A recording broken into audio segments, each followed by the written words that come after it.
공군 부사관의 억울한 죽음으로 국민의 분노가 가라앉지 않고 있고 군 통수권자인 대통령까지 사과하게 만든 공군. 그런데 이것만으로 충분하지는 않았나 봅니다. 이번에는 공군 참모총장이 사퇴한 당일 공군 간부가 방역 지침을 어기고 술집과 PC방을 찾았다가 코로나19 확진 판정을 받았다고 합니다. 오늘도 병역 문제를 언급한 문재인 대통령은 지난 6일 현충일 추모사에서 이런 얘기를 했었죠. 군 장병들의 인권과 사기, 국가안보를 위해서 병역문화 폐습을 반드시 바로잡겠다. 네, 사명감을 잃지 않는 대다수 군인들의 명예를 위해서라도 이 약속 반드시 지켜졌으면 좋겠습니다. 안녕하세요. 명랑시사 이승원입니다. 더 깊고 더 자세한 뉴스 브리핑 시간이죠. 뉴스 원정대 시작합니다. 월요일 원정대원 두 분 나오셨어요. 이한경 뉴스캐스터 그리고 오창석 평론가와 함께합니다. 어서 오세요. 안녕하세요. 네. 안녕하세요. 네, 여러분들 의견도 항상 기다리고 있습니다. TBS 유튜브 채널에서 보이는 라디오로 함께할 수 있고요. 무료로 이용할 수 있는 TBS 앱을 활용하셔도 좋고요. 짧은 문자 50원, 긴 문자는 100원이 드는 샵 0951번으로 의견 많이 보내주세요. 네, 첫 번째 이슈는 계속 뜨거운 국민의힘 당대표 선거로 가보겠습니다. 이준석 후보와 나경원 후보 설전이 지속되고 또 가열되는 그런 양상인데 나경원 후보가 굉장히 모욕적이다 이런 표현까지 하면서 분노를 표출했어요. 이준석 후보가 어떤 발언을 했길래 이렇습니까? 일단 기본적으로 이제 이 상황을 좀 설명해 드리면 네. 김종인 전 비대위원장이 윤석열 전 총장을 비판하면서 거리두기를 하고 있다. 그런데 이 상황에서 이준석 후보는 선대위원장으로 김종인 비대위원장을 모셔와야 된다. 네. 이 두 사람이 윤석열 전 총장을 지금 국민의힘 대선 후보로서 배제하려고 하는 것이 아니냐. 뭐 이런 식으로 이제 얘기를 했죠. 네. 거기에 대해서 이런 식으로 이제 나경원 후보가 얘기를 하니까 이준석 후보가 젊은 사람들은 이런 걸 뇌피셜이라고 한다. 망상에는 응답할 수가 없다.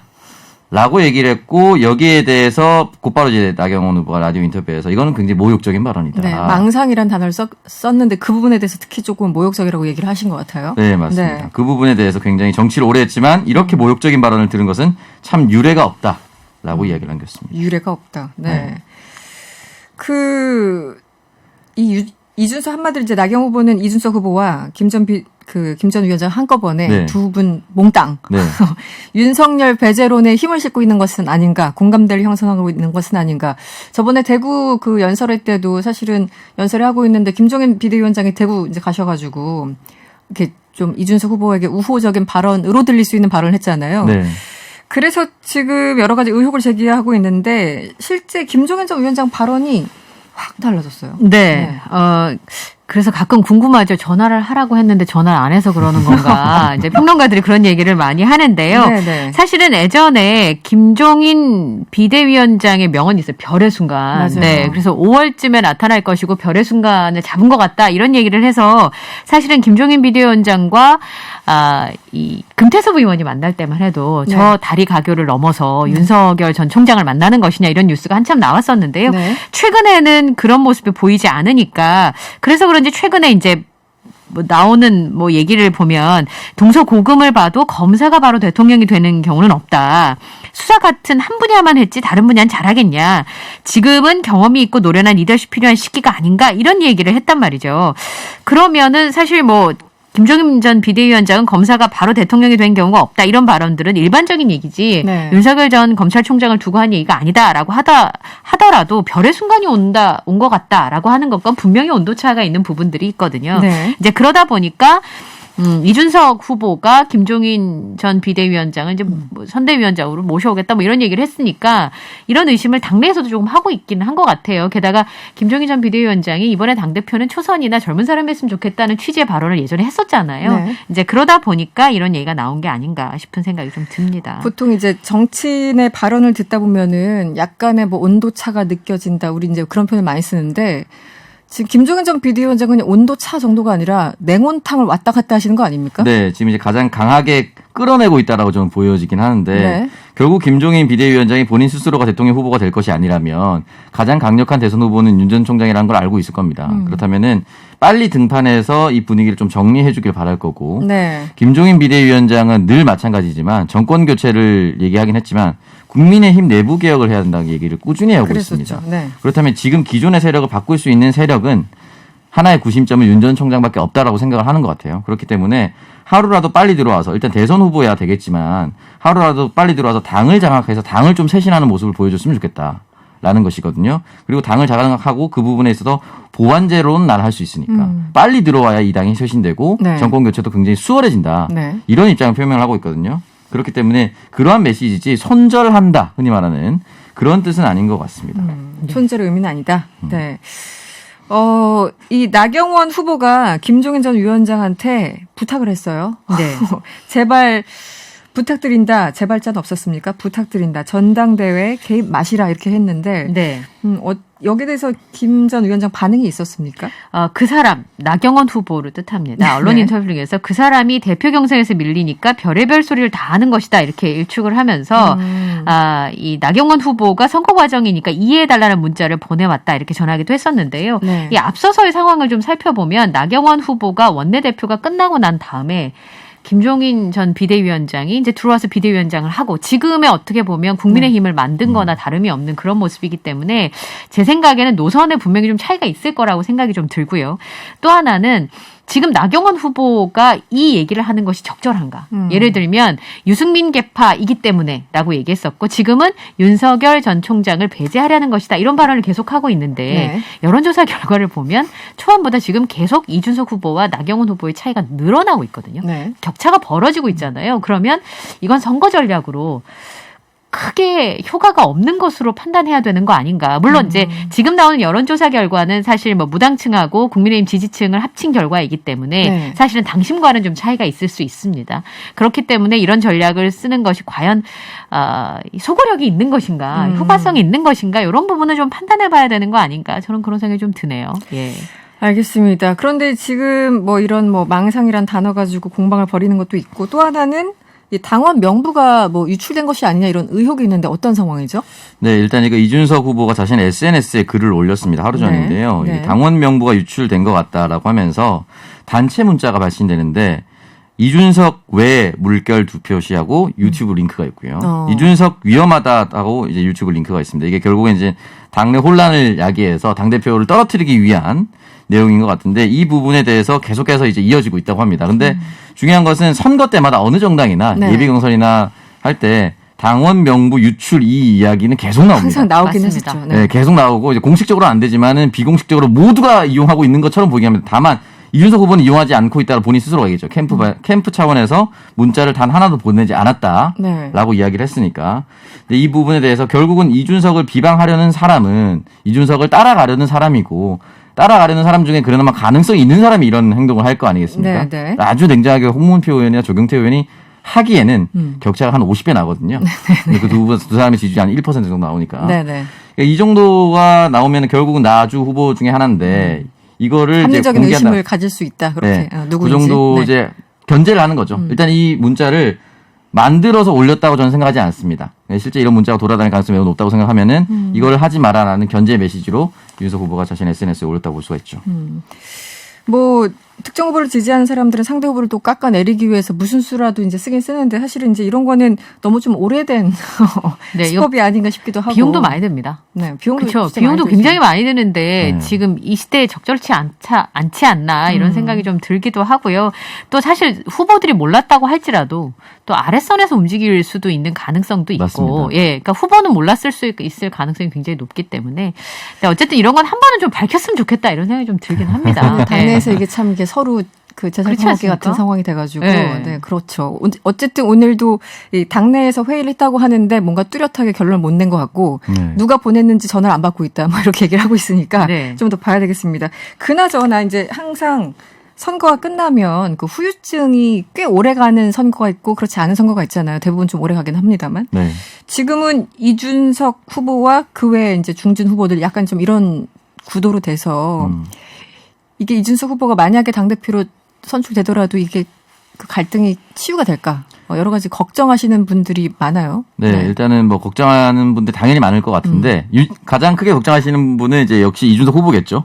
본인이 됐을 때 나를 쥐고 흔들면 그렇죠. 서포트를 좀 해줘야 되는 사람들이 네, 가장 크게 타격을 받을 사람인데 그렇기 때문에 아마 저는 최고위원회라든지 주요 당직자 임명에서 아주 중진을 미리 섭외해서 함께 러닝메이트로 가고 있지 않을까라는 생각을 해봅니다. 추측을. 네. 왜냐하면은 모든 사람 주요 당 3역이라고 하죠. 사무총장, 원내대표, 뭐 정책위 의장 정도인데 원내대표에 있으니까 나머지 후보들에 대해서는 중진 정도로 해서 함께 가는 모습을 보여야 신구 조화가 있다라고 외부에서도 보여지는 거거든요. 네, 네. 그리고 그 중진이 또 다른 중진을 또 막아주기도 합니다. 그렇죠. 네. 그렇죠. 그렇기 때문에 아마 그런 식으로 이미 움직이고 있지 않을까라는 네. 생각이 들고 그리고 흔든다고 했을 때는 흔들 만한 명분이 크게 있어야 되고 네. 흔들고 났을 때 시나리오까지 완벽하게 준비되어 있어야 되는데 아직까지 그렇게까지는 아닌 것 같습니다. 네. 지금 더불어민주당에서는 늘 나와요. 요즘 그 경선 연기론이 나오고 있는데 네. 이쪽에서 컨벤션 효과 이거 엄청나게 이제 집중도와 조명을 받고 있다 보니까 우리 괜히 미리 해서 좀 재미없게 가지 말고 좀 늦추자라는 의견을 많이 하고 있어요. 네. 이 초선 의원 모임이자 더민초에서도 경선 연기론을 논의하고 있고 대다수의 후보들이 다 조금 미루자라는 건데 지금 1위를 앞서고 있는 이재명 지사는 아무 말 원칙대로 하죠. 하자. 네, 원칙대로 하자 이런 이런 거죠? 얘기인데 네. 사실 이런 거를 미룰 때는 그 명분이 명확해야 된다는 게 문제입니다. 그렇죠. 왜냐하면 명분 싸움이죠. 당원들만 네. 당 대표나 대선 주자를 보는 게 아니라 국민들이 보고 있기 때문인데요. 그런 명분들을 어떻게 할 것인가 하는 문제가 있고요. 또 하나는 지금 저는 이준석 후보가 굉장히 주목을 받고 있지만 이건 양날의 검이라는 생각이 좀 듭니다. 아까 지금 오창석 평론가가 말씀하신 것처럼 예를 네. 들어서 이준석 후보가 당대표가 됐다고 가정을 했을 때 함께 갈 중진들을 못 구하고 계속 파열음이 나고 윤석열 총장도 지금 오늘 얘기 들어보면 국민의힘 들어가는 거 아니라는 식으로 지금 얘기를 하고 있거든요. 네, 와전된 손이도 것이다. 받았습니까? 네. 예.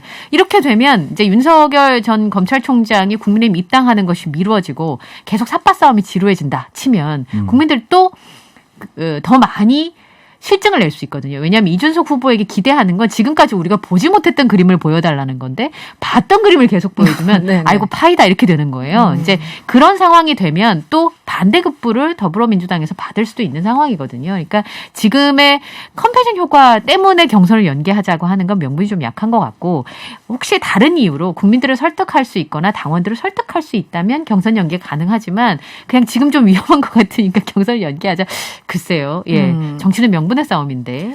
이재명 지사 측은 당연히 정해진 대로 스케줄대로 가자라는 거고 그렇죠. 그 다음인 이낙연 후보 그리고 정세균 후보 같은 경우는 그 속마음은 모르겠으나 저는 몰라요. 하지만 지금 이제 굉장히 원칙적인 얘기만 하고 있는 거죠. 네.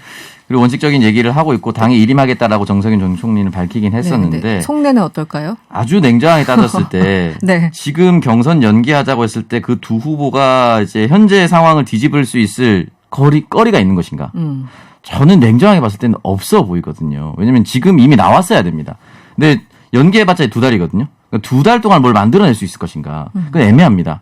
그렇기 때문에 이 부분에 대해서는 그 두 사람은 또 냉정하게 우리 네. 둘이 아닌 네. 다른 사람을 데려오려고 하는 것이 아닌가라고 조금 불편해한다는 얘기도 전 들었거든요. 오히려. 네. 네. 왜냐하면 이제 두 사람이 2달 동안 두 달이 더 주어진다고 해서 바뀔 전화위복의 가치가 없거든요. 뭐 반전을 기대하기는 좀 늦었다. 네, 그러면 어떤 다른 세력이 네. 다른 한 사람을 데려오려고 하는 것이 아닌가 더 불편하다라는 얘기를 한 적도 있습니다. 그렇기 네. 때문에 이 부분에 대해서는 말씀하셨다시피 명분이 가장 중요하고 처음에 이준석 후보가 중진들 남았을 때 명분이 있어야 중진들이 단일화를 할 텐데 네네. 명분이 없다. 그리고 보수 내에서도 개혁을 바라는 사람들은 보수 내에서 얘기한 겁니다. 나주곰탕 명분 없다.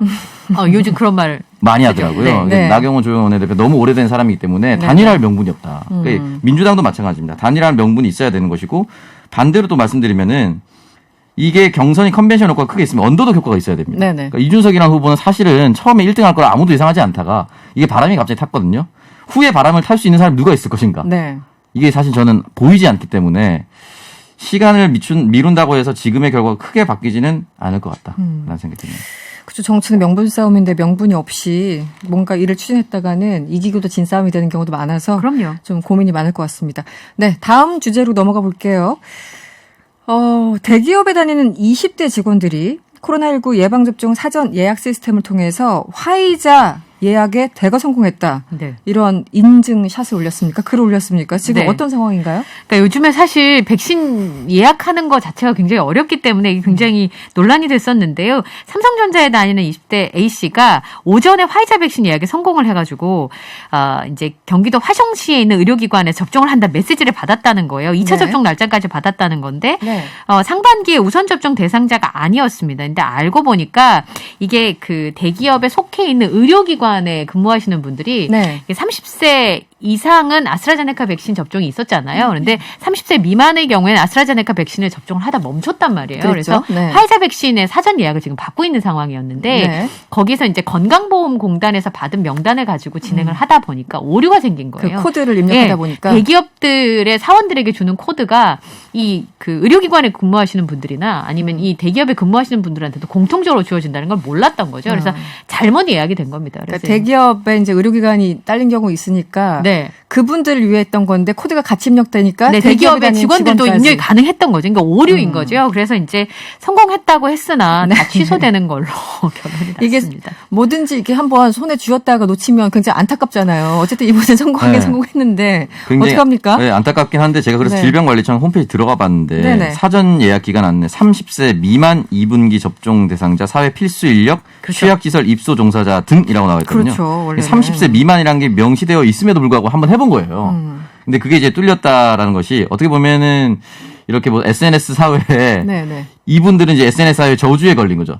자랑을 했는데 네. 이것이 알려져서 허점이 발견돼서 다 취소된 거죠. 네. 만약에 이 사람들이 알려지지 않았다라고 하면은 접종 당일 갔겠죠. 근데 접종에 백신 뚜껑은 이미 땄어요. 그러니까. 이 사람이 아니기 때문에 안 맞출 수는 없어요. 네. 맞출 수밖에 없는 그런 상황까지 갔을 텐데 어쨌든 여러 가지 SNS 인증샷이나 문자 메시지를 통해서 허점이 발견됐고 질병청은 앞으로 조금 이 명단 관리를 조금 더 두텁게 할 필요가 있지 않을까라는 생각이 좀 듭니다. 네, 일단은 20대의 경우, 그러니까 필수 인력이 아닌 경우는 지금 예약을 취소하는 조치에 네. 들어갔다고 하니까, 그래도 한번 성공했다가 이렇게 또 하시자면은. 근데 이게 새로운 마음이 가짜 쌓일 뉴스를 텐데. 만드는 게 문제예요. 네. 왜냐하면 여기 이제 대기업이다 보니까 이 백신을 생산하는 사람들, 뭐 반도체를 생산하는 사람들한테 우선권 주는 거 아니냐. 그러니까 그렇게 대기업 또 뉴스가 대기업 나왔군요. 다니는 네, 20, 30대들한테 우선권 주는 거 아니냐는 가짜 뉴스가 이게 나오게 되는 빌미가 되고 있어서 네. 사실 이런 문제가 좀 문제가 있다는 생각이 좀 들고요. 저는 조금 아쉬운 게 지난주에 이런 일이 있었습니다. 왜 사전 명단을 받았던 사람들, 그러니까 의료기관의 사전 명단을 받았던 분들은 뭐 60세 미만의 경우에는 이제 접종을 못 하게 된다. 이런 얘기가 있어가지고 그걸 또 번복하는 일이 있었어요. 그러니까 오늘까지만 된다. 그랬는데 이미 받아놓은 명단이 있는 거예요. 그래서 9일까지는 의료기관에서 받았던 백신 그 예약 접종 명단은 하게 해주겠다 이런 혼란들이 있었거든요. 근데 그렇군요. 이런 네. 혼란들이 우리가 처음 겪는 일이니까 있을 수 있습니다. 그런데 혹시 이게 시스템적으로 문제가 있는 것은 아닐까요? 그 질병관리청의 주대로 이루어져야 되는데 혹시 보건복지부 때 그 관계 때문에 벌어지는 일은 아닐까? 이건 그냥 저희의 의문스러운 점입니다. 그래서 이런 부분들은 내부에서 정리를 해서 한쪽에서 일괄 관리를 할 수 있도록 그리고 시스템 관리는 한쪽을 몰아줄 수 있도록 이런 부분들을 좀 점검하는 계기로 삼았으면 좋겠다. 네. 지금 백신 한 병이 얼마나 많은 사람들이 맞습니다. 마음의 상처를 그렇죠. 받는 시기인데요. 네, 예. 알겠습니다. 어쨌든 이 백신, 잔여 백신에 대해서 젊은 층의 열기가 정말 뜨거워서 네. 이게 이제 안 맞을 거야 했던 분들도 마음이 이렇게 많이 좀 움직이고 있는 그런 상황. 그래서 네. 지금 예약률이 굉장히 높아간다고 하는데 우리 오창석 평론가. 네. 부러워요. 뭐 그 백신 언제 맞는다고요?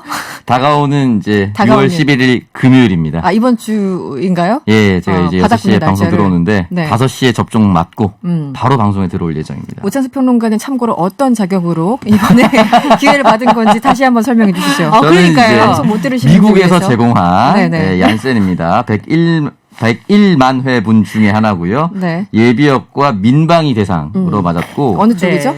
네? 민방입니다. 민방위. 네. 근데 신기한 게 저희가 4인 가족이거든요. 네. 세 명은 이제 3명의 가족은 부산에 있는데 아버지는 만 65세 이상이라서 이미 아스트라제네카 1차 접종했고요. 아셨어요? 네, 어머니는 만 60세 이상이라서 이번 주에 접종을 하고요. 네. 동생도 예비역이라서 이번 주에 얀센을 오. 맞습니다. 아, 네. 동생도. 4인 가족이 최소 1차 접종씩은 다 끝나버려요. 오. 흔히 말하는 이제 대통령이 말하는 인구 네. 4분의 1 만 돼도 네. 노마스크로 야외는 된다라고 했는데 저희 가족 같은 경우 4인 가족 기준 접종이 다 끝났습니다. 여름에 그러면 휴가는 노마스크로 가실 수 있겠네요. 야외 가시면? 네. 가족끼리는 좀 멀리 하는 게 좋은 것 같아가지고. 친구들이랑 노는 게 재밌지. 어쨌든 아, 상황이 네. 굉장히 좀 그러네요. 굉장히 속도감 있게 지금 접종이 예. 마무리되고 네. 있어요. 근데 50대 남성들이 그래서 마음에 상처를 받았더라고요. 제가 최근에 한 방송국에 갔는데 아나운서분이 고참 아나운서분이 단톡방이 있대요. 그러니까 네네. 민방위 예비군 젊은 남자 아나운서들은 사전 예약을 했습니다. 언제 맞으러 가겠습니다. 그랬더니 나는 이렇게 되신 거예요. 근데 아직 50대 연령대별로 굉장히 또 소외감을 네. 갖는 분들도 계시고. 그러니까 나도 그런 것 국방의 같아요. 의무를 다 졌는데 왜 나는 차례가 안 돌아오는 거야? 이제 이렇게 말씀을 하시더라고요. 웃으시면서 농담입니다. 근데 네네. 어쨌든 백신에 대한 관심이 굉장히 많이 높아진 건 사실이고요. 7월부터는 50대 분들한테 우선권을 네. 준다고 하니까 좀 기다려봐도 될 것 같습니다. 예. 알겠습니다. 오늘 원정대는 여기서 마무리를 하겠습니다. 지금까지 이현경 뉴스캐스터 그리고 오창석 평론가와 함께했습니다. 오늘 고맙습니다. 감사합니다. 범죄 사건을 전문가의 눈으로 새롭게 분석합니다. 사건의 재현 시간이죠. 함께해 주실 분 한국형사정책연구원 승지연 연구위원님 스튜디오에 나와 계십니다. 어서 오세요. 네, 안녕하십니까? 대검찰청 아시아태평양 불법자산 몰수위원도 네네. 겸직하고 계십니까? 이 돈을 어떻게든지 불법 자산 있는 거를 네. 빼앗아야죠. 네. 형을 가중하는 거는 한계가 있어요. 그런데 그 자금원을 차단하면 이게 훨씬 더 경제적인 범죄에 있어서는 범죄를 억제할 수 있고 오늘 네. 우리가 다룬 이 조직폭력배 네. 이것도 첫 번째도 두 번째도 세 번째도 자금원을 어떻게 우리가 털어막느냐 네. 이게 가장 중요하니까요. 이제 범죄 수익 한번 어떻게든지 좀 적극적으로 좀 환수하는 제도를 만들었으면 좋겠습니다. 알겠습니다. 연구위원님 그 명함에 이 겸직 이거 이름만 써도 꽉 찰 것 같다는 생각이 들어가지고 다시 한번 여쭤봤습니다. 예. 말씀하신 것처럼 오늘 이슈는 이 조폭 관련 내용입니다. 최근에 신흥 조직폭력배 네. 40명 이상이 검거됐는데 어떤 일이 벌어졌습니까? 사실 지금도 이런 일이 있을까 싶었는데 아마 이게 신흥 조직이라서 자기의 어떤 조직의 인원수를 크게 만들고 세력을 강화하기 위해서 이런 행동을 했는 듯한데요. 경기 동남부 지역 폭력 조직을 구성해서 활동한 신흥 조직 폭력배들이 경찰에 붙잡혔는데 참 경찰 열심히 했다라고 생각합니다. 한 2년에 걸쳐 가지고 이걸 했는데 사실 검사들 입장에서도 범단으로 유죄 판결 받으면 대단한 일이거든요. 그래서 이 범단으로 갔는데 여기에 이제 해당되는 사람이 두목 A 씨, 두목 B 씨 네. 이외에 44명을 검거했고 아마 그 부두목을 잡고 난 다음에 마지막 조직 말단까지 잡기 위해서 굉장히 노력을 했는 것 같아요. 그래서 그렇군요. 44명을 잡았고 그중에 8명을 이제 구속한 사건입니다. 네. 지금 범죄 혐의가 굉장히 다양하다고 하는데 어떤 범죄를 저질렀습니까? 이 범죄 유형 굉장히 심각한데요. 네. 사실 조직폭력배들이 일반 시민들한테 위해를 가하는 거는 절대적으로 막아야 되는 일인데 그렇죠. 네. 여기 행동대장 C 씨는 2016년 8월에 기강을 확립한다는 목적으로 자기 밑에 있는 조직원들을 동원해서 탈퇴한 조직원을 찾아내서 차량에 감금하고 폭행했다. 네. 두 번째 또 행동대원 D 씨는 2018년 12월에 지역 주민과 시비가 붙으니까 네. 시민이잖아요. 네. 자기들끼리 싸울 수 있는 조직폭력배끼리 싸움도 아니고 그 시민에 대해서 차량에서 흉기 이걸 방송이라서 좀 말씀드리기 그런데 야구방망이와 쇠파이프를 꺼내서 휘두르는 방법으로 통한 폭행을 했다. 지역 주민에게요? 예, 시민에 대해서. 네. 또 행동대원 이 씨는 2015년 9월 조직폭력배의 존속 유지를 위해서 하부 조직원들을 줄 세워 놓은 상태에서 또 흉기로 집단 폭행하고 여기서 이제 두목 A 씨라는 사람은 다방과 노래 연습장, 지역 영세업소 이게 사실 이러면 안 돼요. 이게 자기들끼리 갈비집을 하는 건 몰라도 네네. 지역 영세업소를 통합 관리한다는 명목으로 자기가 이렇게 옷 벗으면 문신이 네. 새겨지잖아요. 그 문신을 새긴 걸 보여주면서 그 관련된 사람들로부터 51차례에 걸쳐 집단 폭력 공갈을 일삼은 것으로 보입니다. 이 사람들은 이 지역에서 얼마나 많은 사람들을 얼마나 오랫동안 괴롭혔는지. 그럼요. 이 지역에서는 아마 궁금한데. 공포였을 것 같아요. 그러니까요. 이제 조폭하면 우리 영화에서 일반적으로 나오는 그런 모습들 지금 설명해 주신 게 크게 다르지는 않은 것 같아요. 영화에서 어떤 그런 장면들이 다르지 않은 것 같고, 깍두기, 소위 말하는 깍두기 머리, 문신 이런 것들이 어떤 조폭의 상징처럼 된 건데, 최근에는 혹시 외모랄까? 외형이랄까? 패턴이랄까? 좀 달라진 게 있습니까? 지금 말씀해 주신 혐의만 보면은 굉장히 전형적인 것 같긴 합니다만. 혹시 이 영상 보시면 깔끔해요. 애들 전부 다 수트 입고 굉장히 그렇습니까? 깔끔한 모습으로 가고 사실 이런 형태의 조직 폭력배 모습은 사실 1980년대에서 90년대 한물 갖는 모습이에요. 지금은 사실 굉장히 이렇게 지능적으로 접근하는 게 자기들이 튀면 네. 잡힌다는 걸 알거든요. 네네. 그래서 굉장히 엄성적으로 숨고 네. 또 국민들 대상으로 위해를 가하면 이게 대한민국 공권력이 가만히 있겠습니까? 절대로 가만히 있지 않고 그렇죠. 또 얘들이 불법적인 일을 하면 특히 마약이나 이런 거 손대면 그냥 그 자체로 끝날 수 있는 거기 때문에 네. 굉장히 조심스럽게 그들만의 리그를 펼쳐나가는데 네.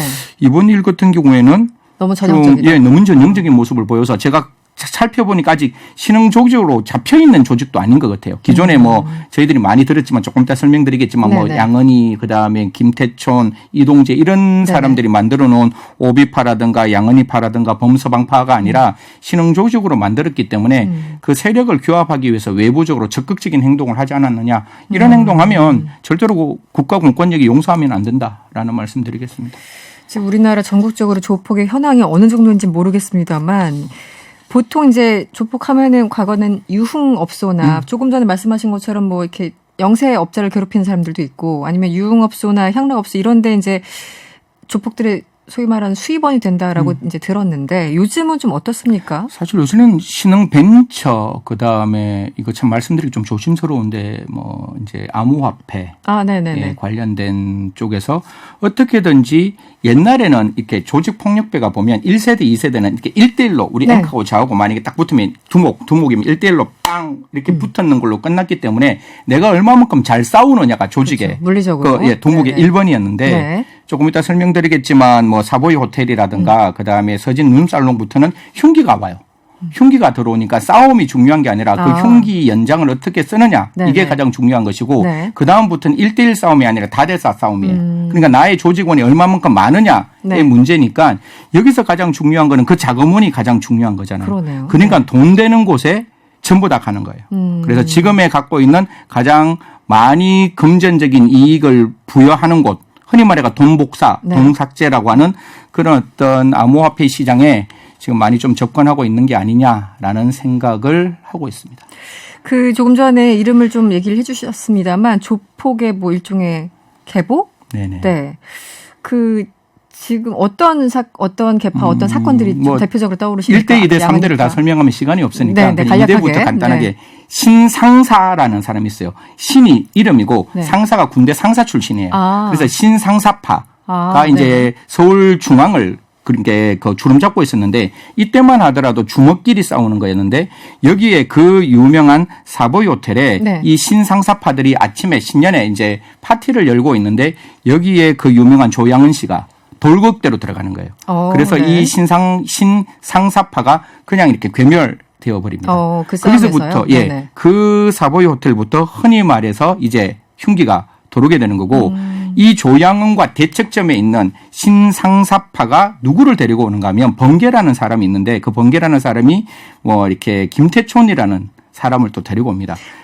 참고로 말씀 중에 죄송합니다만 이 사보이 호텔 사건이 75년 네, 75년에 일어난 굉장히 사건. 오래전에 일어난 그렇죠. 사건이네요. 거기서부터 네. 이제 그 김태촌과 조양은의 3년에 그 조직폭력배의 전쟁이 발생하는 거예요. 그러니까 신상사파를 찾는 조양은의 네. 그 신상사파가 데리고 온 김태촌, 이 김태촌과 조양은이 3년 정도 싸우는 과정이 만들어지고 네.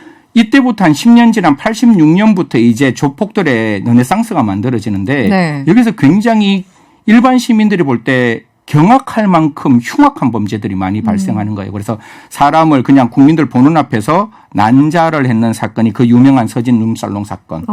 이후부터 뭐 여러 가지의 폭력 사건들이 일어나서 기억나시는지는 모르겠지만 1990년도에 노태우 대통령이 드디어 범죄와 전쟁 네네. 선포하게 기억납니다. 되고 네. 그때부터 이제 전국구라는 개념이 조금 사라지게 되는 거죠. 네. 옛날에는 지역 조폭이었는데 이 80년대 9호 중반에는 각 지역을 전체적으로 하나로 아우르는 전국구가 있었는데 그 전국구가 이제 범죄와 전쟁을 통해서 조금 이제 수그러들게 되었고 아까도 말씀드렸지만 네. 이 여기에 대해서는 폭력 행위 등에 관한 특별 처벌법에 따라서 범죄 단체 조직이라 그래서 굉장히 무섭게 처벌했어요. 수개가 되면 네. 사형 무기 10년 이상의 징역.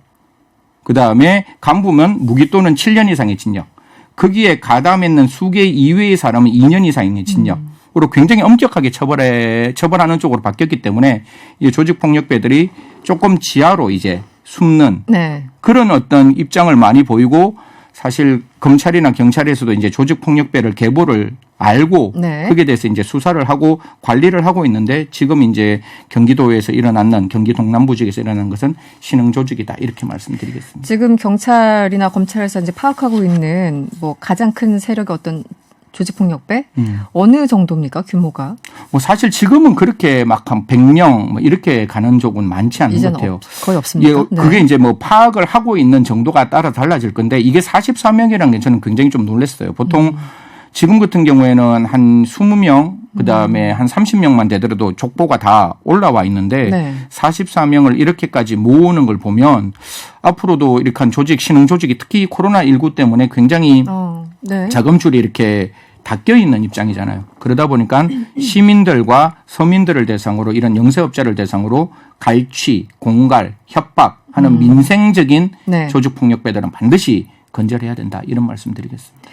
그런데요, 그 조금 다른 질문인데 이 양은이파, 뭐 칠성파 이름을 누가 지어줍니까? 자, 뭐 그거는 자기 스스로 많이 짓는 경우가 많죠. 본인들이? 예. 그래서 네. 아까도 네. 그 신상사파라고 하면 그 제가 뭐 조폭 이름 이름이니까 제가 이름은 뺄게요. 그 신씨라는 사람이 네. 상사로 왔기 때문에 신상사파 이래 만들고 이름이 조양은이니까 양은이파 이렇게 그건 되는 이해가 거고. 되고. 예를 들어 예. 칠성파 이런 그게 거는 누가 붙이죠? 부산에 있는 칠성동에 있는 아. 조폭이고 이 조폭이 최초로 야쿠자와 결합했는 어떻게 보면 전국구 조직을 넘어서 외국에 있는 조직폭력배와 같이 활동을 했는 것으로 보이는 이 칠성파가요? 이제 칠성파가 존재를 하는 것이고 그렇군요. 뭐 이름하고 조금 다른 게 이제 이동재가 만들었던 네. 오비파가 있는데 그 오비파는 저도 오기 전까지 좀 조사를 해봤는데 네. 오비가 무엇을 의미하는지는 정확하게 잘 모르겠는데 지금 오비파, 오비파라고 그렇게 저희들이 지칭하고 있습니다. 그렇군요.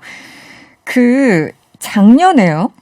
조폭 출신 유튜버 영상을 보고 어떻게 하면 조폭이 될 수 있느냐 이렇게 묻는 청소년들이 있었다고 하는데 이거 실제 사실입니까? 뭐 저도 그 유튜브를 봤는데요. 네네. 뭐 그 사람이 진짜로 조직 폭력배 출신인지는 그거는 뭐 제가 수사를 할 수 없는 입장이니까 그 조직 그 유튜브를 보고 판단하는 입장인데 여기서 제가 꼭 한 말씀 드리고 싶은 거는 물론 자기가 조직 폭력배 출신일 수는 있어요. 그리고 조직 폭력배로서 뭐 어떤 조직에 가담했다가 그다음에 교정시설에 가서 정말 황골탈 때 새롭게 인생을 시작할 수 있는 부분 저희들이 과거의 조폭이기 때문에 현재도 조폭이다. 이거는 또 이렇게 약간 그 프레임을 뭐 씌우는 건데 네네. 이 사람은 분명히 자기가 조폭인데 그걸 너무 자랑스럽게 말하고 어떻게 조폭이 될 수 있느냐에 대해서 이야기하는데 유튜버가 통해서? 네. 제가 분명히 말씀드리고 싶은 거는 그러한 조직폭력배 단체에 가입하거나 권유하는 사람은 2년 이상의 징역이에요.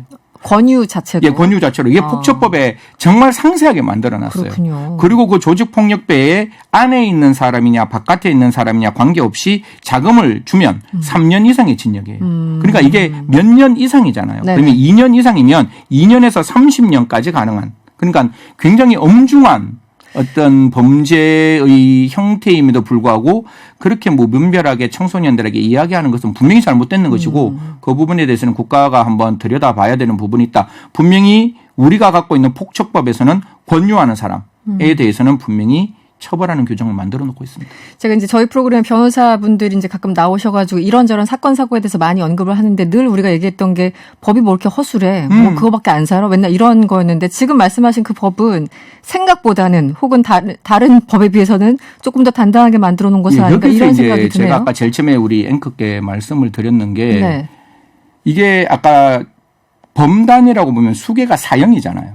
그다음 무기잖아요. 10년 이상이다 보니까 형을 굉장히 높이 만들다 보니까 입증하기가 굉장히 어려운 거예요. 우리가 흔히 말해서 범죄단체 조직죄라고 형법상의 114조, 114조에 있는 범단은 조금 쉬워요. 네. 근데 폭처법상에 우리가 흔히 말하는 조직폭력배의 범단은 이게 수개만 되면 다른 거 필요 없이 너 수개야, 너 범단이야 이러면 사형받을 수 있으니까 이게 굉장히 입증하기가 어렵게 되어 있는데 재판 과정에서. 예.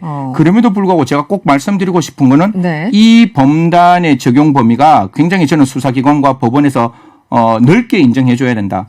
그래야지 범단으로서 그들이 조직을 만들지 않는다라는 네. 말씀을 드려서 입증하기는 굉장히 어렵게 지금은 되어 있지만 네. 조금 이 부분이 완화되어야 한다라는 말씀드리겠습니다. 아까 오비가 어떤 건지 잘 모르겠다고 말씀하셨는데 우리 문자 주신 분이 계세요. 5681번님이 올드보이 아니면은 오비 맥주 이렇게 물음표를 4개나 달아주셨습니다. 네, 오늘은 여기서 마무리를 하겠습니다. 지금까지 한국형사정책연구원 승재현 연구위원이었습니다. 오늘 고맙습니다. 네, 감사합니다. 열심히 투자한 개미들을 위한 코너죠. 돈과 함께 주식계 요정 염블리 이비스트 투자증권 염승환 부장과 함께합니다. 안녕하세요. 네, 안녕하세요. 네. 오늘도 시작하자마자 질문부터 투척을 하겠습니다. 염승환의 천기누설. 0306번님이 문자 주셨어요. 두슬라, 두산중공업. 지난주에 이어 이번 주도 순풍인가요? 이렇게 질문을 주셨습니다. 부장님. 네, 두산중공업 이번 주도 계속 지금 올라가는데 특히 이제 약간 좀 과열 아니냐라는 이제 그런 얘기들도 나오지만 워낙 지금 개인 투자분들이요. 두산중공업에 지금 집중적으로 좀 매수를 하면서 올려주고 있는데 특히 두산중공업 공매도가 좀 많은 기업이에요. 근데 네네. 공매도 아마 슈커버링까지도 기대감이 좀 높아지면서 주가가 굉장히 지금 급등세를 보이고 있습니다. 물론 이제 재료는 있습니다. 전 세계가 지금 이제 소형 모듈 원전에 대한 개발을 한다라는 그런 얘기들이 좀 많이 나오고 있는데 네. 특히 두산중공업이 미국의 뉴스케일이라고 이 소형 원전 모듈 원전을 만드는 기업에 지분을 일부 투자한 게 있었거든요. 그래서 아마 그게 개발이 좀 가시화되면서 주가가 좀 탄력을 받고 있는데 또 이번에 한미정상회담 수혜주였고 근데 거기에 수급까지 이렇게 좀 우호적으로 작용하면서 주가가 좀 급등하고 있습니다. 다만 투자하실 때 이게 지금 저도 이거는 펀더멘탈로 지금 해석이 안 되고 그냥 개인 투자분들의 굉장히 공격적인 매수로 올라가고 있기 때문에 네. 어디까지 갈지도 저는 모르지만 그러나 과거 경험상 이렇게 과한 상승 뒤에는 항상 또 급락이 나왔기 때문에 지금부터는 가지고 계신 분들이야 좀 들고 가셔도 되겠지만 신규 접근은 좀 자제하시면서 좀 지켜보셔야 될 것 같아요. 네, 신규 접근 조금 신중한 판단이 필요하다. 알겠습니다.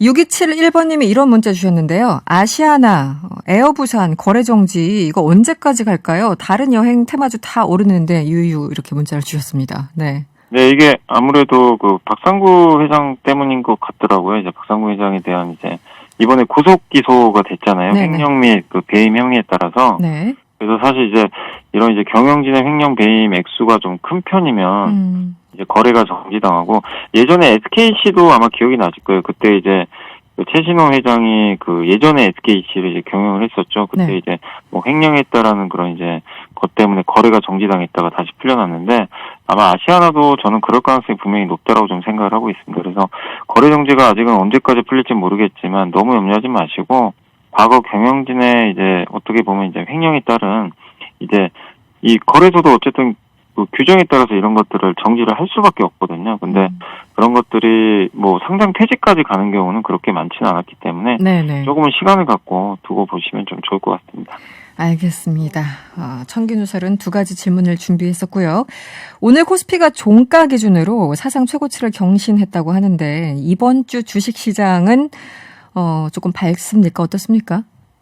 계속 그 분위기 괜찮은 것 같아요. 그러니까 네. 증시가 뭐라 그럴까요? 이렇게 흥분을 안 하는 것 같아요. 투자자분들도 마찬가지고. 네. 저번에 이제 1월 달에는 많은 분들이 흥분하셨잖아요. 정말 3,260 넘을 때. 맞아요. 네네. 거기서 대부분 많이들 삼성전자도 물리시고 그랬는데 지금은 같은 3,250, 60까지 왔는데 굉장히 점진적으로 서서히 올라가고 있고 아직 더 고무적인 거는 좀 증시가 좀 밝다고 보는 게 삼성전자는 아직 시동도 안 걸렸거든요. 그 상태에서 거의 지금 최고가까지 좀 올라왔기 때문에 충분히 이번 주에 많게는 3,300도 한번 도달하지 않을까 이렇게 기대감을 갖고 있는데 다만 여러분들이 생각하실 건 지금 좀 올라온 건 사실이니까 네. 여기서 이제 난 또 이제부터 시작인가 하고 쫓아가지 마시고 네네. 항상 조정을 받을 때 들어가시는 게 좋을 것 같아요. 지수 레벨에 대한 부담은 분명히 있으니까 조금씩 흔들릴 때 접근을 해주시되 어쨌든 방향성 자체는 계속 위가 좀 열려 있다라고 보시면 좋을 것 같습니다.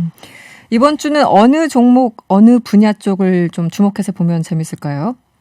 네, 저는 요즘에 이제 지난 5월도 그렇고 네. 이번 6월도 그렇고 지금 여러분들이 좀 느끼시는 게 아까 이제 두산중공 같은 이제 일부 특정 기업 빼고는요 다 순환매라고 하는데 네. 안 오른 기업들이 한 번씩 급등하거든요. 그러니까 오늘 뭐가 같냐면 우리 한국의 제일 무거운 업종 중에 하나가 그 한국전력하고 한국가스공사 있어요. 공기업들이. 네네.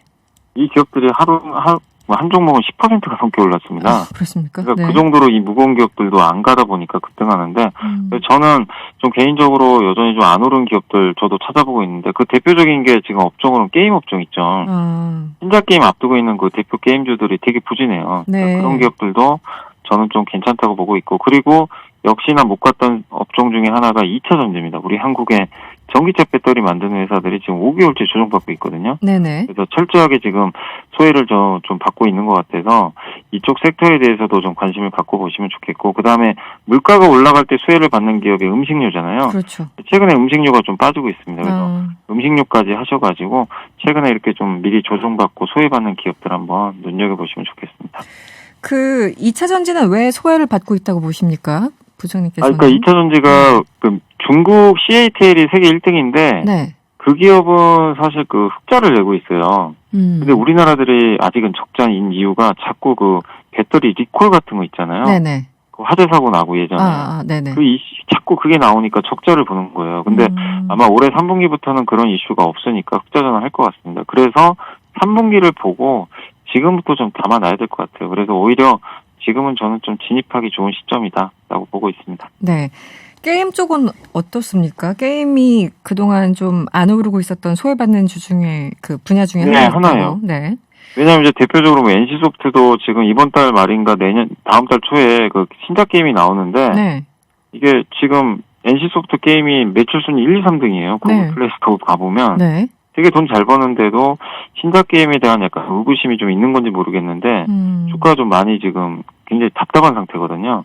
근데 NC소프트만 그런 게 아니라 대부분 뭐 컴투스라든가 네. 뭐 펄어비스라든가 신작 게임 기대감이 있는 대표 기업들이 다 주가 부진합니다. 아무래도 성장주다 보니까 또 할인도 받고 있는 것 같은데 오히려 이렇게 저는 관심 없을 때가 기회인 것 같아요. 그래서 지금 이 기업들이 앞으로 못 간다면 또 어쩔 수 없지만 네. 그건 아니거든요. 충분한 모멘텀이 있는데 소외를 받고 있어서 지금 계속 접근해야 될 때가 아닌가라고 일단 보고 있습니다. 알겠습니다. 오늘 말씀은 여기까지 듣겠습니다. 고맙습니다. 네, 감사합니다. 네, 지금까지 이베스트 투자증권 염승환 부장이었습니다. 명랑시사 1, 2부는 여기까지고 잠시 후 3부로 이어질 텐데요. 3부에서는 TBS 개국 31주년 특집 인터뷰가 준비되어 있습니다. 저희가 이번 주 내내 특집 인터뷰를 준비하고 있는데 코로나, 포스트 코로나와 우리의 자화상이란 주제로 전문가 분들과 다양한 분야 재밌는 얘기를 나눠보겠습니다. 오늘은 인센티브를 상실한 사회의 주제니까요. 잠시 후 3부에서 뵙겠습니다. 네, 저희 TBS가 벌써 31살입니다. TBS 개국 31주년. 그래서 이번 주는 조금 특별하게 준비해봤습니다. 연속 기획으로 특집 인터뷰 시간을 마련했는데요. 포스트 코로나와 우리의 자화상이란 주제를 잡아봤습니다. 코로나 시대 우리 사회는 어떻게 변해가고 있는지 그리고 그 이후에는 또 어떻게 변해갈지 여러 가지 궁금한 점, 사실 걱정된 점이 참 많습니다.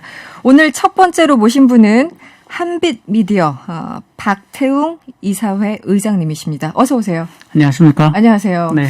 제가 유튜브 채널 보다가 네. 의장님한테 꽂혀가지고 고맙습니다.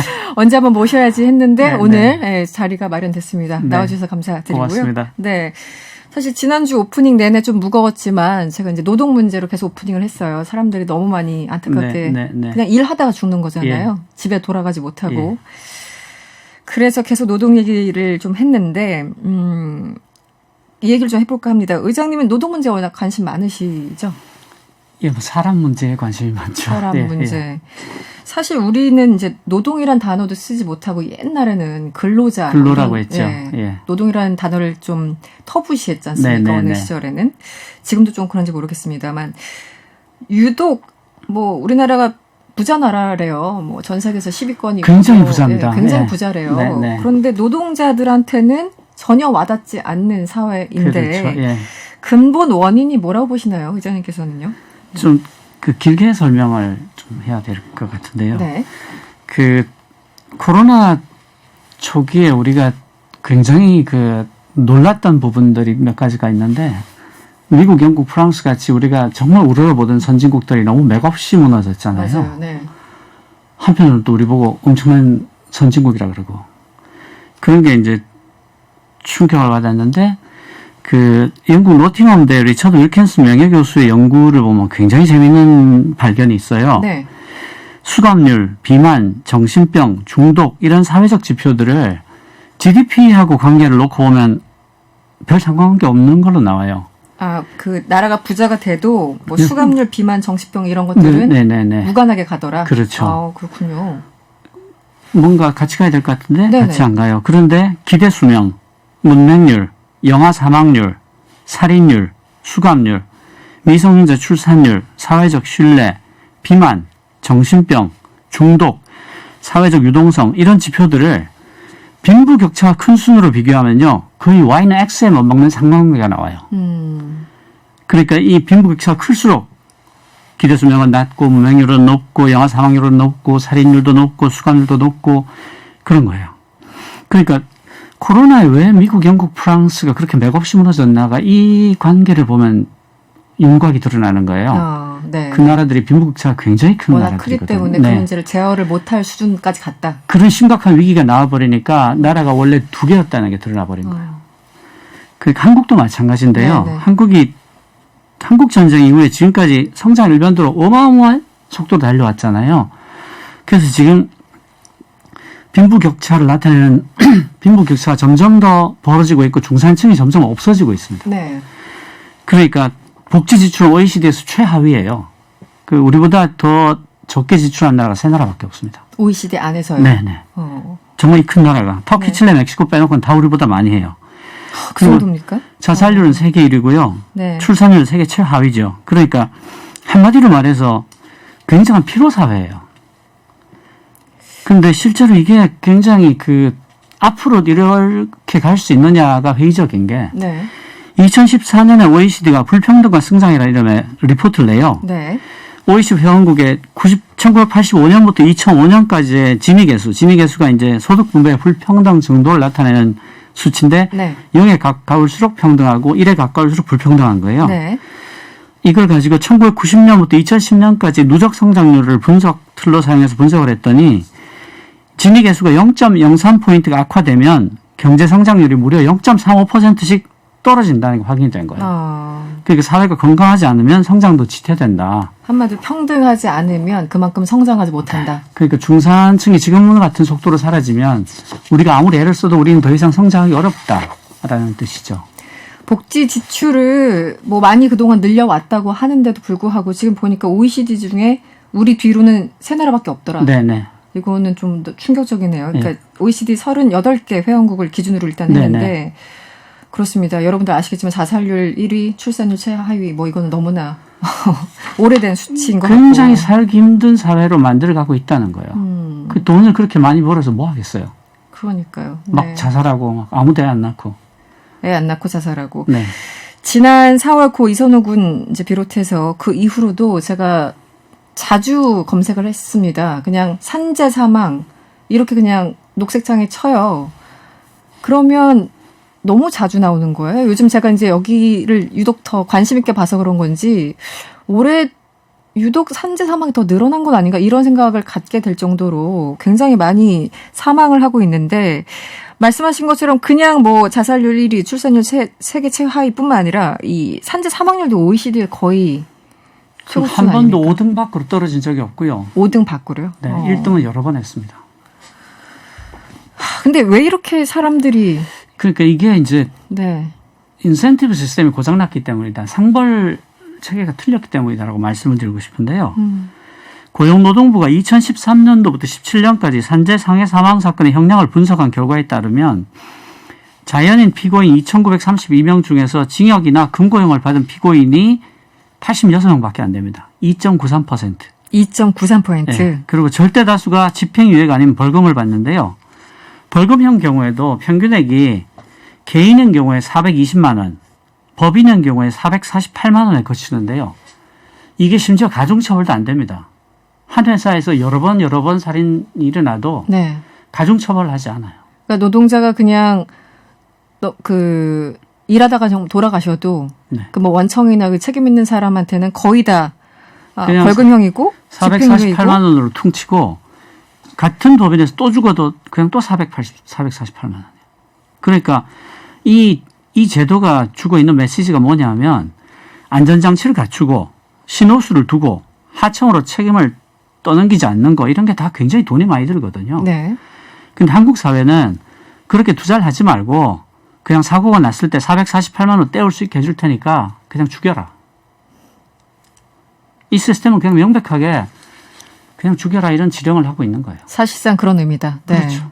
그러니까 노동자 한 명의 목숨값이 전 일부러 목숨값이라는 표현을 쓰겠습니다. 네. 네. 420만 원, 뭐 한 450만 원 정도밖에 안 되니까 회사 입장에서는 굳이 돈 들여서 안전장치를 할 필요성도 못 느끼고 그렇죠. 그냥 대충 그냥 지나가고 벌금 내면 끝이지 네, 이렇게 네, 된다는 거군요. 시스템 자체가 시스템 그렇다는 자체가 그걸 거네요. 권장하고 있죠. 네. 명백히. 그래서 그럼 참 답답한 게 시스템이 워낙 그렇게 말도 안 되는 시스템이 계속 너무나 오랫동안 유지돼 와서 네네. 그렇게 해서 어렵게 만든 게 이제 중대재해기업처벌법이라는 거잖아요. 지금 이름이 좀 바뀌었습니다만. 네. 근데 이 법을 만들 때도 굉장한 어떤 갈등들이 있었고 이것도 뭐 심하다는 사람들 많았었고 결국은 나중에 이제 누더기로 끝났다라는 얘기가 있는데 어떻게 보였습니까? 그 과정은? 그러니까 한국경제연구원이 네. 과도하다 이렇게 주장을 하고 있어요. 지금 이 법 자체도. 네네네. 네. 그 누더기가 된 법조차. 그런데 사실은 이게 처음 있는 일이 아니고요. 주 5일제가 한창 논의되던 2002년도에 똑같은 일이 있었어요. 전국경제인협회, 한국경영자총협회, 무역협회, 대한상의, 중소기업 중앙회 한 5개 경제단체가 네. 신문에 주 40시간제 반대 광고를 실었어요. 네. 삶의 질을 높이려다 삶의 터전을 잃습니다. 주 5일 근무제를 하면 경제가 죽습니다. 라고 막 전면 광고를 실으면서 강경한 반대전을 펼쳐요. 저 기억납니다. 제가 네, 입사했을 때쯤이거든요. 그래서요. 네. 그런데요, 실제로 노동시간이 줄어든 다음에 전체 노동 생산성이 오히려 증가했어요.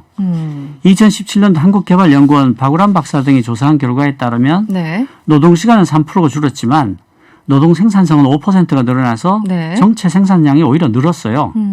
취업자도 2012년도 267만 명이 늘었고요. 굉장히 극적인 게 1인당 국민 총소득이에요. 총소득. GNI. 네.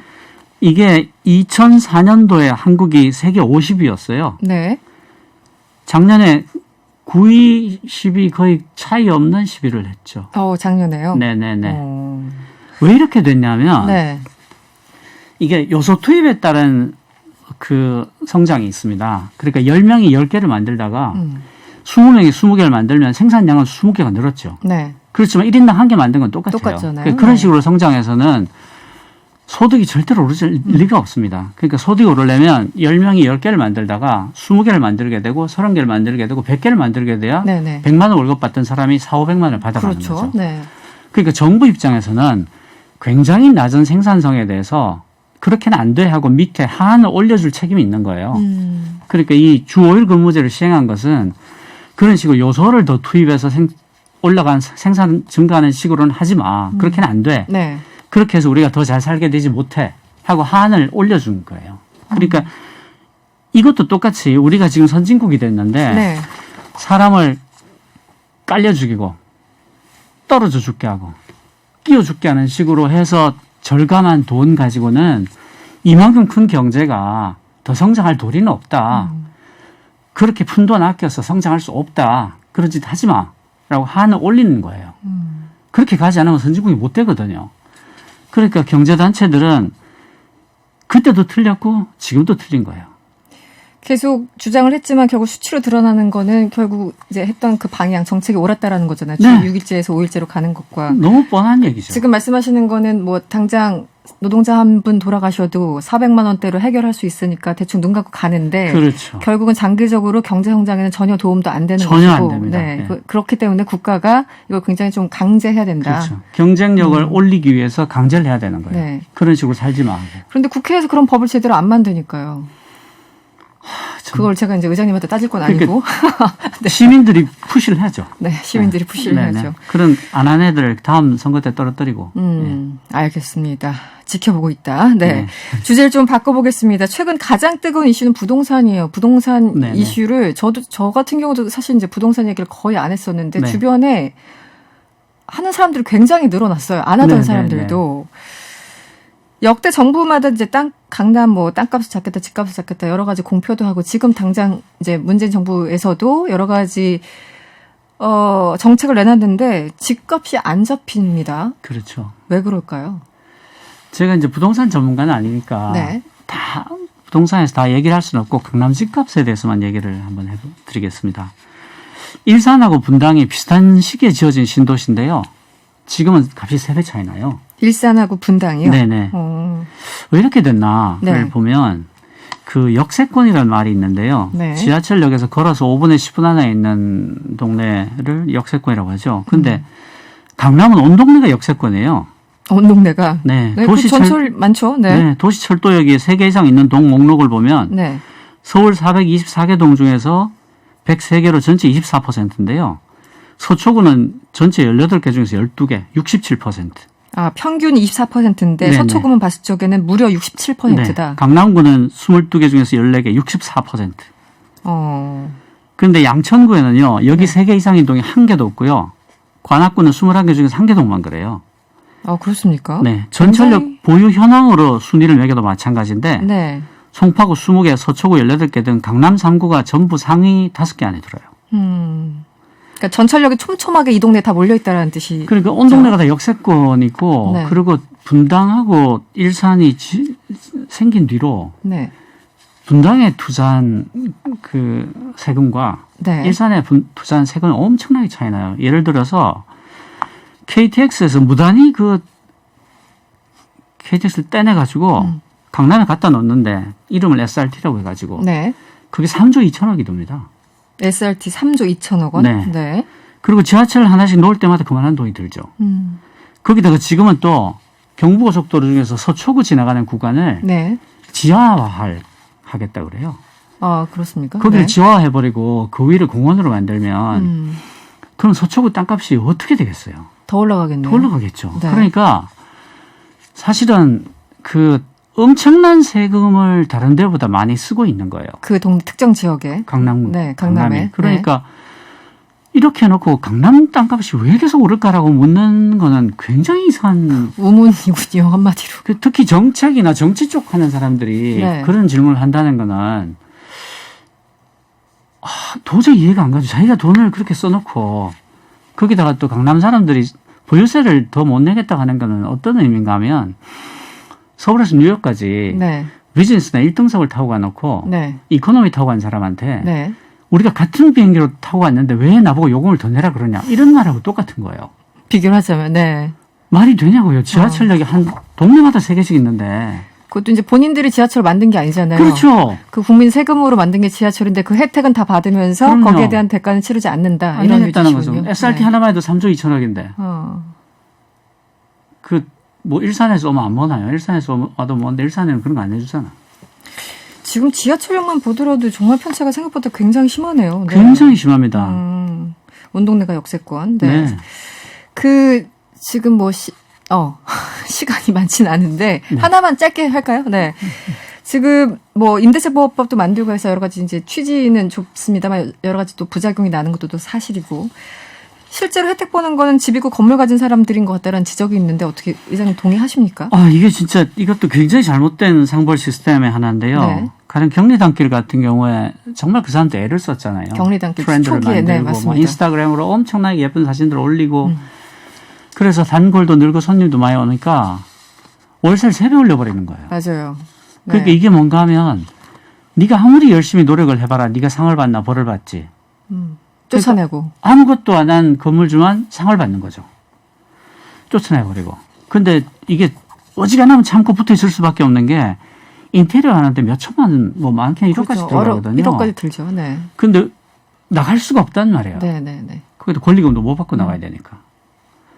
그러니까 이런 식의 잘못된 상벌 시스템이 젊은 사람들을 정말 그 좌절하게 만드는 거죠. 희망이 없게.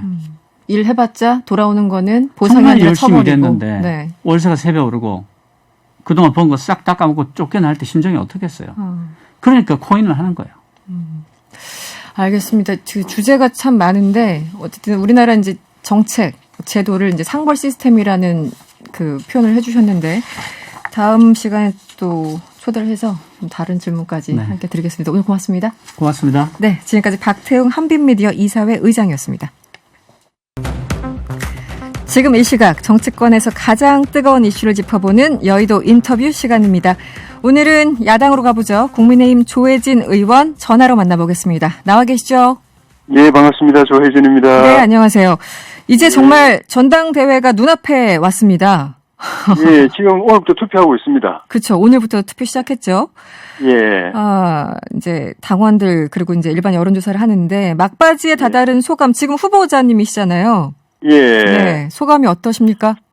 오늘 그 투표가 나흘간 진행됐는데 첫날 투표가 벌써 그 전에 전체 투표율을 넘어서 버렸어요. 아, 그래요? 말 그대로 역대급 지금 투표율이 나올 것 같은데. 네네. 이 확실히 바람이 있고, 근데 이 바람이 당대표 선거만이 아니라 최고위원 선거에도 영향을 줘가지고요. 네. 이 최고위원 선거도 당대표 선거에 가려져 있긴 하지만 바람 선거고 인지도 선거가 되고 있어요. 그래서 제가 생각보다 좀 어렵게 지금 하고 있습니다. 의원님한테는 불리하다. 예. 이 바람이 불편하다. 이게 선수가 아무 의미가 없어요. 삼선이라는 게 아무 의미가 없고. 네, 그렇게 노력했는데 갑자기 이런 바람이 불어가지고 의원님. 예, 완전히 개업장 떼고 지금 하는 선거가 돼버렸어요. 알겠습니다. 그게 뭐 나중에도 예. 긍정적인 효과가 또 있겠죠. 예. 지금 이제 마지막에 가서는 결국 모든 예. 게 다 이 당원 투표에 달려있대. 왜냐면 7대3이기 때문에 아무래도 관심 예. 가질 수밖에 없는데 예. 이 당원들 열기, 뭐 투표, 아까 기존 선거보다 훨씬 더 많은 분들이 참여하고 있다고 하는데 어떻게 보십니까? 예. 변수가 있다 보십니까? 이 바람이 확실히 좀 불고 있고. 네. 그런데 이제 이 바람대로 가면은 6월 11일 전당대회 결과 탄생할 우리 국민의힘 새 지도부가 원외가 원내 100여 명의 의원들을 지도하는 체제, 네, 그렇게 또 되죠. 네. 초선이 다선을 지도하는 체제, 다선 중진들을 지도하는 체제, 이런 체제가 나올 수가 있습니다. 네. 그러니까 이제 당원들이 고민이 되는 것 같아요. 이 바람은 분명히 우리한테 고마운 바람이어서 이 바람을 안고 가야 되는데, 네. 그런 체제가 나오면은 이 당 운영이 제대로 될까, 또는 내년에 이 대선이 역대 최대 혈투가 될 텐데, 네. 이런 지도 체제가 나왔을 때 그 선거를 차질 없이 정권 교체까지 끌고 갈 수 있을까 하는 염려가 지금 당원들 사이에 많이 돌고 있는 것 같아요. 그런 것들이 최종 투표 결과에 어떻게 반영될는지, 네. 예, 그게 변수라면 변수라고 볼 수 있을 것 같습니다.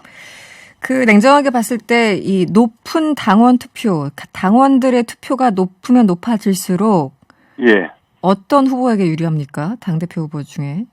그거는 장담할 수가 없어요. 왜냐하면은, 네. 예, 과거에 우리 당원들의 그 여론 구조대로라면은, 기존의 다선 중진 후보들이 유리하다고 볼 수 있거든요. 네. 그런데 최근에 보면 우리 당원들도 이런 바람의 영향을 좀 받고 있는 것 같아요. 네, 그런 것 같아요. 각종 여론조사 결과를 보면은. 네네. 그래서, 꼭 어느 쪽이 유리하다고 단정 지을 수 없는 상태 같습니다. 네. 알겠습니다. 뭐, 이제 선거가 코앞으로 다가오니까 아무래도 공방이 격해지는 건 자연스러운 현상 같긴 한데, 예. 이른바 윤석열 배제론을 둘러싸고 이준석 후보, 예. 나경원 후보가 지금 세게 붙고 있습니다. 어떻게 보셨습니까? 예. 네.